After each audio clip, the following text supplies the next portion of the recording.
707 특임단장인 김원태 대령을 면담을 했습니다. 오늘 들은 답변은 민주당 의원들한테 완전히 이용당했다라고 12월 6일 김병주 의원, 곽종근 사령관에게 회유를 합니다. 5일 전후 김병주 의원, 곽종근 사령관에게 전화를 하여 항의 방문 형식으로 갈 테니 자연스럽게 유병소로 나와라 얘기를 합니다. 12월 10일 국방위가 정해 시간에 박범계 의원, 곽종근 사령관 회유를 합니다. 박범계 의원이 사령관에게 답을 연습을 시키고 박범계 의원이 받아 적은 후 본인이 적은 문장을 그대로 하게 강요를 합니다. 민주당에서 곽 사령관을 보호해 줄 테니 걱정하지 말라고 회유를 합니다. JTBC 방송이 마치 대기한 듯 바로 취재가 들어갑니다. 이 홍정원 차장이 헌법재판소에 가가지고 자기가 메모를 썼는데 왼손으로 썼답니다. 왼손잡이랍니다.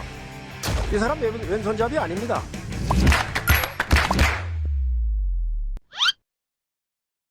존경하는 국민 여러분, 그리고 우원식 국회의장님을 비롯한 선배 동료 의원 여러분, 국회 국방위원장 국민의힘 성일종 의원입니다. 우리는 지금 대통령 탄핵이라는 엄중한 시간을 보내고 있습니다. 탄핵 심판 결과에 대한 파급력을 고려하면 헌법 해석의 최고 기관인 헌재의 재판 절차는 한치의 흠결도 있어서는 안 됩니다.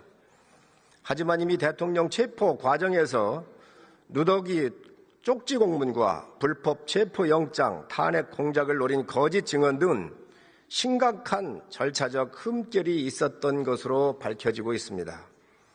군사령관과 국정원 2인자의 계엄 당일 증언은 민주당 의원의 유튜브 방송 출연과 국회 국정조사, 검찰 헌재에서 수시로 바뀌고 있습니다.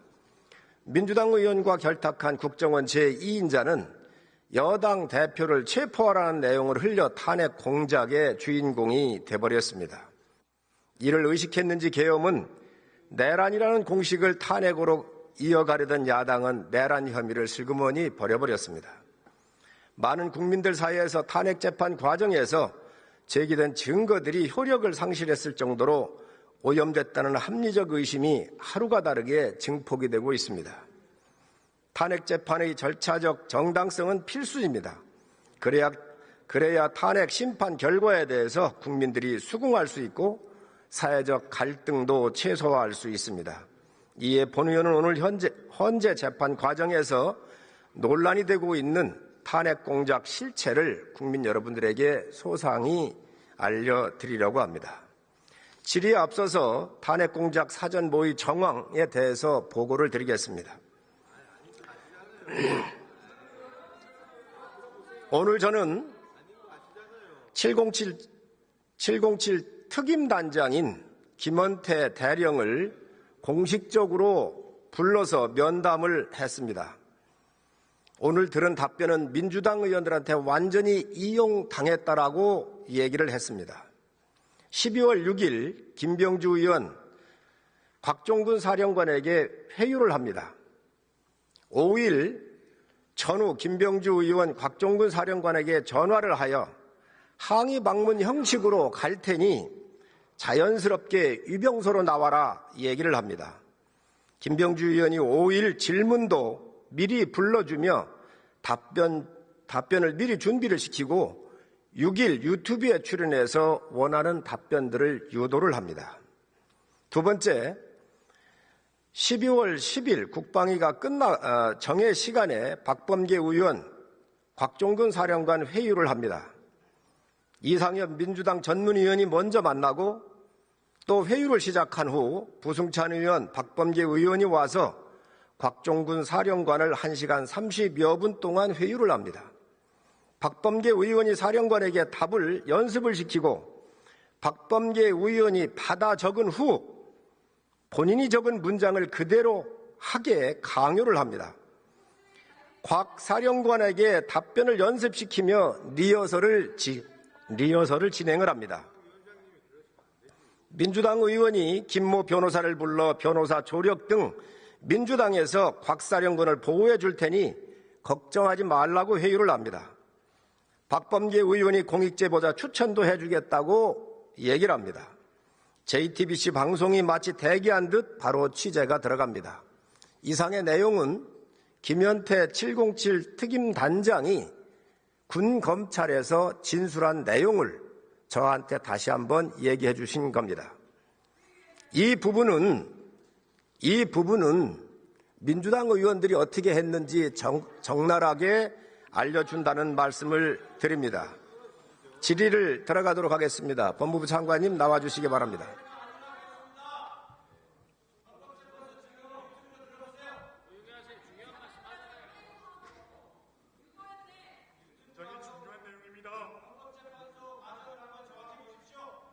의석에서 발언하지 마시고 끝까지 듣고 사실과 다르거나 반박할 일이 있으면 다음 하는 의원에게 요청해서 그렇게 하는 게 좋겠습니다. 진행이 잘 되지 않아서 제가 말씀드립니다.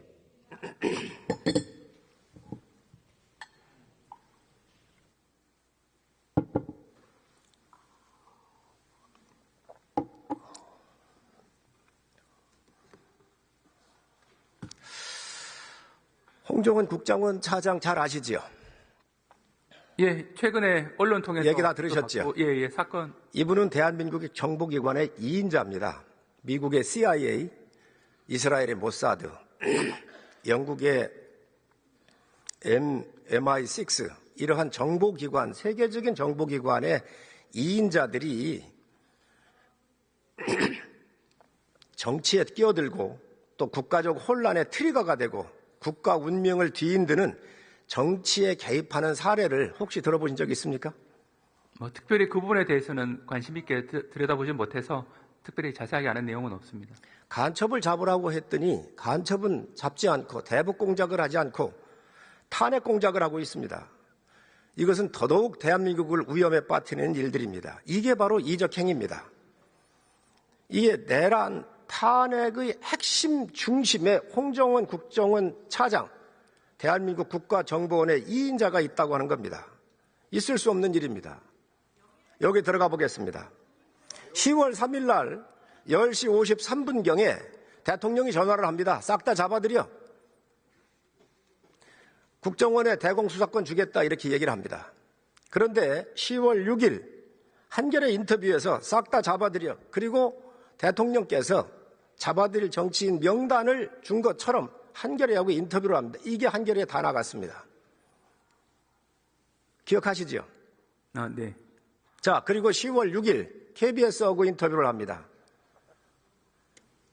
한겨레와 인터뷰했던 거 대통령이 싹 다 잡아들이라고 했는데 그 명단을 준 것은 대통령이 준 게 아니고 방첩사령관한테 받았다 이렇게 얘기를 합니다.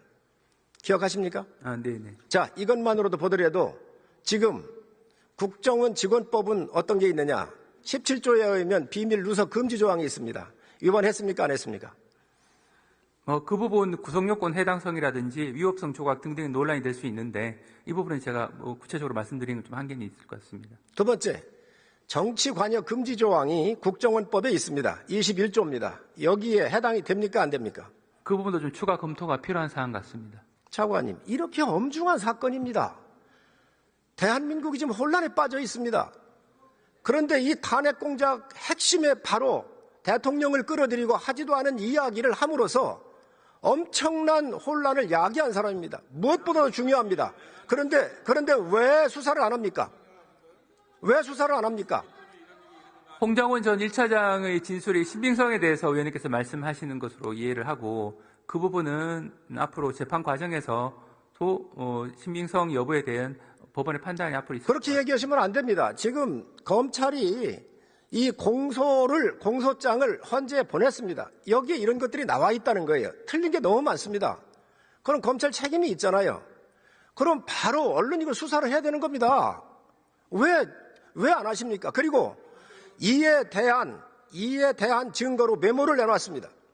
알고 계시죠? 네네. 그 메모에 대해서 지금 논란이 엄청나게 큽니다. 먼저 대통령께서 이 명단을 적었는데 첫 번째 명단은 적다가 이걸 버렸다 그러잖아요. 그죠? 국에서 버렸다 그럽니다. 그래서 두 번째 자기가 기억을 복귀해서 적었다 그럽니다.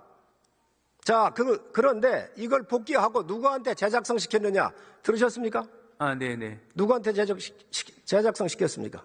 보좌관, 자기하고 같이 근무하는 그 직원 통해서 작성하게 했다라고 진술한 것으로 알고 있습니다. 이게 살생부입니다. 살생부를 보좌관한테 시키는 사람 보셨습니까? 상식에 맞습니까? 있을 수 없는 이야기입니다. 어떻게 정보의 이인자는, 정보를 다루는 사람은 정보의 가치에서 중요합니다. 누구한테 받았는지, 언제 받았는지, 어디에서 받았는지, 무슨 내용을 받았는지, 이게 가장 중요한 내용입니다. 그런데 이 내용에 대해서 이게 신빙성이 없고 지금 원본을 버렸다는 거예요. 보좌관을 시켰다는 거예요. 그러면 이보다 더 중요한 게 어디 있습니까? 지금 우리 법무부 차관이 검찰에서 이런 것부터 수사를 안 하면 도대체 어느 거를 수사를 한다는 말입니까? 어떻게 생각하십니까? 네, 지금 위원님께서 말씀하신 그 부분은 최근에 헌법재판소 증인으로 나와서도 이제 논란이 좀 된 부분이기도 하고 앞으로 재판 과정에서도 신빙성 여부 판단에 있어서 여러 가지 추가 검토가 법원 내에서도 아마 될 것으로 생각합니다. 이 국정원 차장이 국정원장 공간 앞에서 받아 적었다 그랬어요. 국정원장 공간 앞에 CCTV가 있을 겁니다. 없겠습니까? 그 중요한 시설에? 빨리빨리 압수수색을 해야 될 거 아니에요. 이 메모를 빨리 입수해야 될 거 아니에요. 이 입수해서 필적 감정하고 CCTV 가다 감정하고 이 중요한 이 사건의 탄핵 공작의 트리거가 바로 이 홍장원인데 이에 대해서 수사를 않는 게 지금 검찰이 지금 뭘 하고 있습니까? 응? 어떻게 생각하십니까? 네, 위원님께서 말씀하신 부분은 취지는 홍장원 전 1차장에 대한 수사를 촉구하시는 취지로 보이는데 일단 당의 그 수사팀에서 여러 가지 수사의 필요성 여부를 합리적으로 판단할 것으로 생각은 합니다. 이 홍정원 차장이 헌법재판소에 가가지고 자기가 메모를 썼는데 왼손으로 썼답니다. 왼손잡이랍니다. 이 사람 왼손잡이 아닙니다. 국정원에 제가 제보받은 부하였던 직원이었던 사람들로 제가 제보받은 게 보면 화면 보시면 저 보십시오.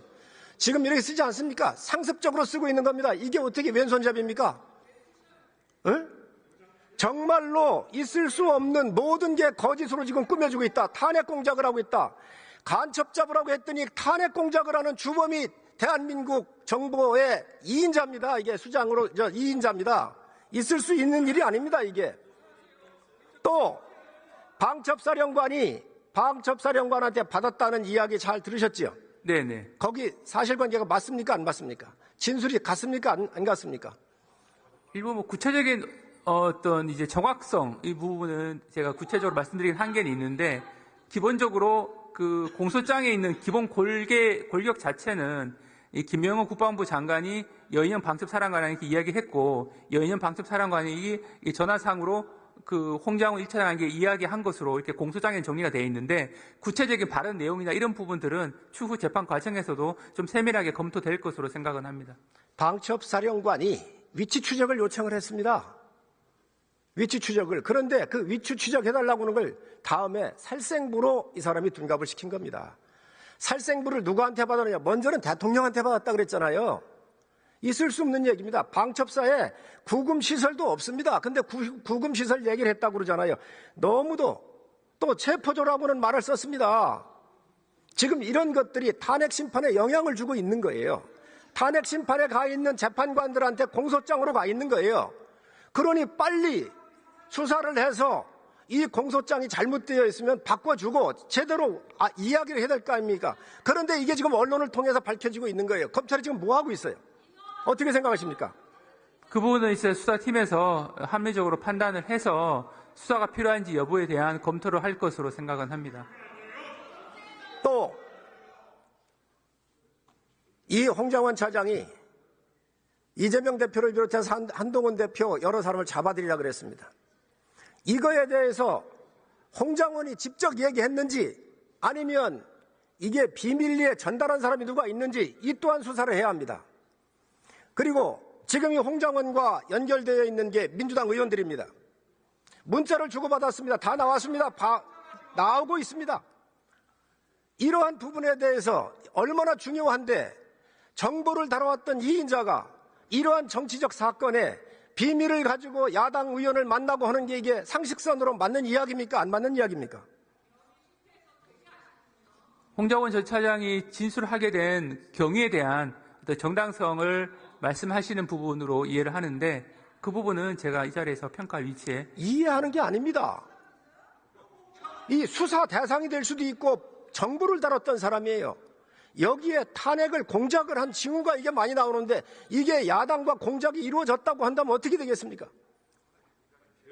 지금 이 부분에 대해서 검찰이 빨리 증거를 입수하고 압수수색을 실시해 증거를 확보하고 빨리 수사를 해야 되는 겁니다. 지금 왜?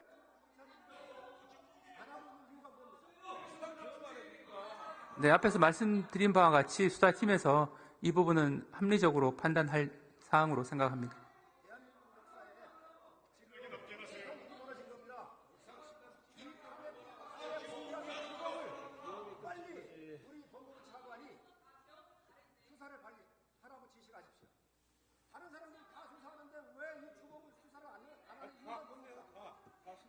네, 위원님께서 말씀하신 부분은 한번 살펴보도록 하겠습니다.